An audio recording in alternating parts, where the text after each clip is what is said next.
Hello friends, welcome to my YouTube channel SSC exam preparation. मैं हूं अर्चिता नयन और आपके सामने फिर से हाजिर हो चुकी हूं जीके के मोस्ट इंपॉर्टेंट 15 सवालों के सेट की, जिसमें से अगर आपने 12 के भी जवाब दिए तो बहुत ही अच्छी बात है, और अगर आपने 12 को नहीं दिया यानी कि आप अच्छे से पढ़ाई नहीं कर रहे हो, आपको और भी ज्यादा प्रैक्टिस करने की जरूरत है। तो चलिए शुरू करते हैं। लेकिन शुरू करने से पहले मैं आपको बता दूं, सभी सवालों के जवाब देने के लिए आपको मिलेगा 5-5 सेकेंड्स का वक्त। आपको उन्हीं 5 सेकेंड्स में इसके जवाब हमें देने होंगे। तो चलिए शुरू करते हैं। सवाल नंबर 1, एक महान रोमानी नाटक कादम्बरी का लेखक कौन था? एक रोमानी नाटक है कादम्बरी, उसका लेखक कौन था? बाणभट्ट, हर्षवर्धन, भास्कर वर्धन या फिर बिंदुसार। 4 ऑप्शंस है आपके यहाँ पे, और आपको यहाँ पे मिलेगा 5 सेकेंड्स का टाइमर सेट किया हुआ है, जो कि बहुत ही जल्द शुरू होने वाला है। लेकिन उससे पहले मैं आपको बता दूं, आपको इसके आंसर्स कैसे देना है। तो आपको लिखना है क्वेश्चन नंबर 1 डैश, मतलब सारे क्वेश्चंस के जो आप जवाब दो वो क्वेश्चन नंबर के साथ दो, ताकि हमें समझ में आ सके कि आपने किस सवाल के हमें जवाब दिए। आपको लिखना है क्वेश्चन नंबर 1 डैश, ए हो तो ए, बी हो तो बी, सी हो तो सी और डी हो तो डी। तो आपका समय शुरू हो रहा है अब।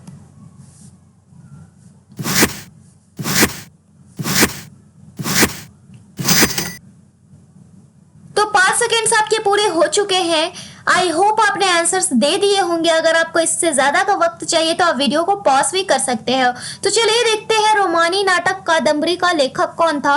तो बाणभट्ट था, ऑप्शन नंबर ए। नेक्स्ट है सवाल नंबर 2, निम्न में से किसकी रचना हर्षवर्धन ने नहीं की थी?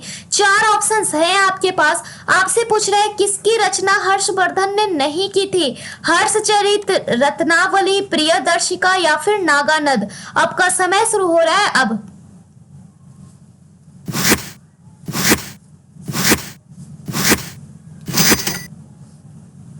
तो 5 सेकेंड्स आपके पूरे हो चुके हैं। अगर हम बात करते हैं हर्षवर्धन की रचनाओं की, तो रत्नावली भी हर्षवर्धन की रचना है, प्रियदर्शिका भी और नागानद भी। या फिर कौन, यानी कि कौन सा नहीं है? तो हर्षचरित नहीं है, option number A. I hope आपको क्विज में मजा आ रहा होगा। तो अगर क्विज पसंद आ रही है तो वीडियो को एक लाइक जरूर करो, ताकि हमें समझ में आ सके कि आपको क्विज अच्छी लग रही है, और कमेंट करके बताओ कि आपको इसी तरीके के और भी क्विजेस डेली चाहिए या नहीं चाहिए। साथ ही साथ अगर चैनल में नए हो तो सब्सक्राइब करके बेल आइकन पे प्रेस कर लो, ताकि इसी तरीके के स्टडी मटेरियल्स आपको मिलते रहे। और वीडियो को जितना ज्यादा से ज्यादा हो सके अपने फ्रेंड्स के साथ शेयर करें, ताकि और भी लोग इस क्विज के साथ जुड़ सके। तो चलिए देखते हैं सवाल नंबर 3। सवाल नंबर 3 कह रहा है, नागालैंड भारत का विधिवत राज्य कब बना? 1963 में, 1964 में, 1965 में या फिर 1966 में। नागालैंड भारत का विधिवत राज्य कब बना? समय शुरू हो रहा है अब।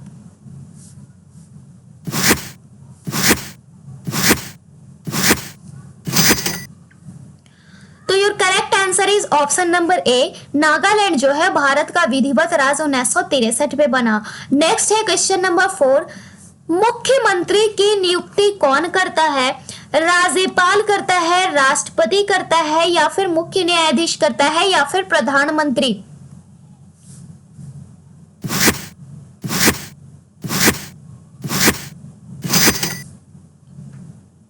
तो मुख्यमंत्री की नियुक्ति जो है राज्यपाल करेगा, ऑप्शन नंबर ए। नेक्स्ट है सवाल नंबर 5। लेकिन उससे पहले दोस्तों, हमने आपके लिए एक इंस्टा अकाउंट बनाया है, जिसका लिंक आपको नीचे डिस्क्रिप्शन बॉक्स में मिल जाएगा। यूजर आईडी है अर्चिता नयन। आप यह भी सर्च करके हमें इंस्टाग्राम पे सर्च कर सकते हो।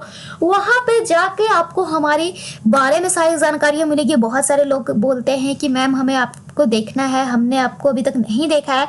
तो आप वहां पे हमें आसानी से देख सकते हो। वहां पे हमारे पिक्चर्स आपको मिल जाएगी और हमारे बारे में बहुत सारी जानकारियां भी मिलेगी। इसके साथ साथ दोस्तों, बहुत सारे लोग को हमारे चैनल से अगर कोई भी क्विज हो या फिर कोई भी आप बदलाव चाहते हो, आपको कोई भी आपको प्रॉब्लम है जो कि आप हमसे जानना चाहते हो, तो वो भी आप हमें वहां पे पर्सनली मैसेज कर सकते हो। हम आपको वहां पे पर्सनली रिप्लाई देने की कोशिश करेंगे, या फिर आप हमें कमेंट बॉक्स में भी कमेंट कर सकते हो। तो चलिए देखते हैं।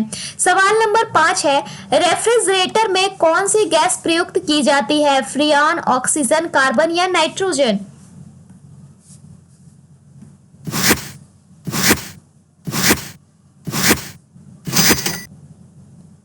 तो सही जवाब है option number A, Freon. Refrigerator में फ्रियोन नामक गैस प्रयुक्त की जाती है। नेक्स्ट है सवाल नंबर 6, इलेक्ट्रॉन के खोजकर्ता कौन है? जे थॉमसन, डार्विन, जे थॉमस या फिर कलाम आजाद?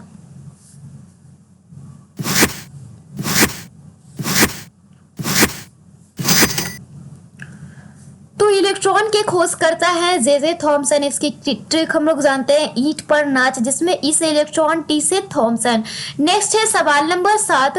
रविंद्रनाथ टैगोर ने भारत के राष्ट्रीय गान के अलावा किस एक और देश का राष्ट्रीय गान लिखा था? बांग्लादेश, चाइना, श्रीलंका या पाकिस्तान?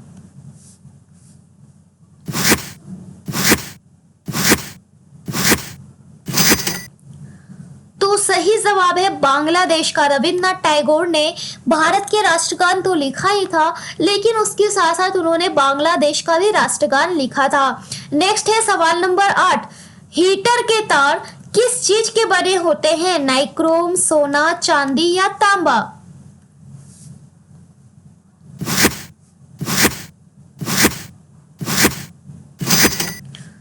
तो सही जवाब है नाइक्रोम के ऑप्शन नंबर ए। हीटर का तार जो है नाइक्रोम का बना होता है। आपको हमने बताया कि हीटर का तार किसका बना होता है, तो यह नाइक्रोम का बना होता है। नेक्स्ट है सवाल नंबर 9। लोहे पर जंग लगने से उसका भार क्या होता है? बढ़ता है, अत्यधिक बढ़ता है, कम हो जाता है या फिर ज्यादा हल्का हो जाता है? अगर लोहा पर जंग लग जाएगा तो उसके भार में क्या परिवर्तन होगा? बढ़ेगा, ज्यादा बढ़ जाएगा, कम हो जाएगा या फिर वो ज्यादा हल्का हो जाएगा?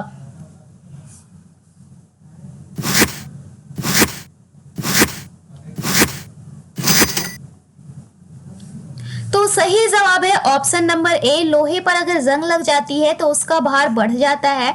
नेक्स्ट है सवाल नंबर 10।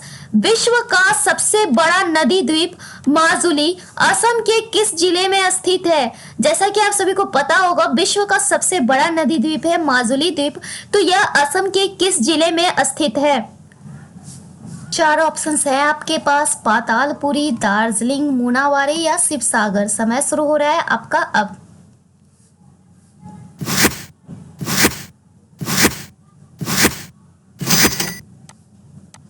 तो अगर हम बात करते हैं माजुली द्वीप की, जो कि हमने आपको बताया असम में है, तो यह असम के पातालपुरी जिले में स्थित है। Option number A. नेक्स्ट है सवाल नंबर 11। ध्वनि की चाल अधिकतम किसमें होती है? स्टील में, लोहे में, जस्ते में या फिर पीतल में? 4 ऑप्शंस हैं आपके पास। ध्वनि की चाल, स्पीड ऑफ साउंड, सबसे ज्यादा किसमें होती है? स्टील, आयरन, जिंक या फिर पीतल? सवाल आपको मिल चुका है, समय भी अब शुरू होने वाला है।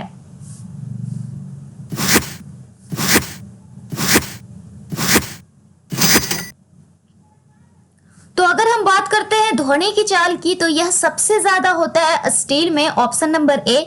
और आप सभी को पता, हमें कमेंट करके बताना होगा कि प्रकाश की चाल अधिकतम किसमें होती है। जल्दी से जल्दी इसके आंसर्स आप हमें कमेंट बॉक्स में कमेंट कीजिए। नेक्स्ट है सवाल नंबर 12। किसे भविष्य की धातु कहते हैं? टाइटेनियम को, लीड को, मर्क्यूरी को या फिर प्लेटिनम को? किसे हम कहते हैं metal of future? Titanium, lead, mercury या फिर प्लेटिनम?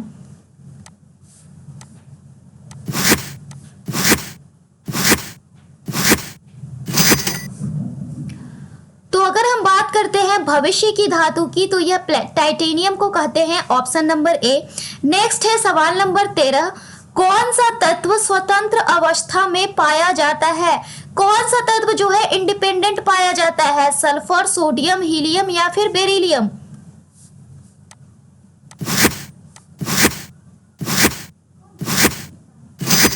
तो अगर हम बात करते हैं स्वतंत्र अवस्था में पाए जाने वाले तत्व की, तो वह है sulphur. Option number A. Next है सवाल number 14।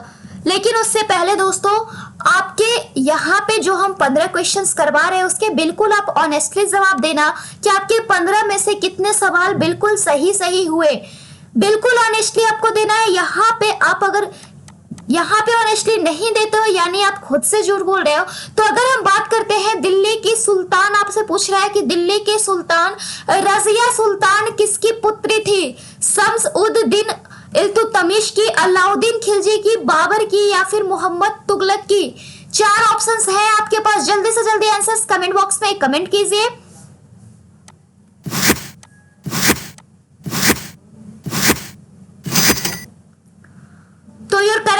Answer is Iltutmish. Shams ud din Iltutmish की पुत्री थी रजिया सुल्तान।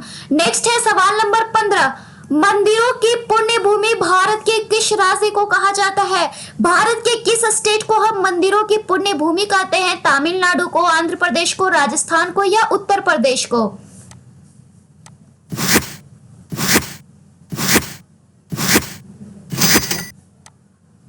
तो सही जवाब है ऑप्शन नंबर ए, तमिलनाडु को कहते हैं ऑप्शन नंबर ए। तो फिलहाल इस वीडियो में इतना ही। ऐसे ही वीडियोस के लिए बने रहिए हमारे चैनल के साथ। Then bye and thanks for watching this video.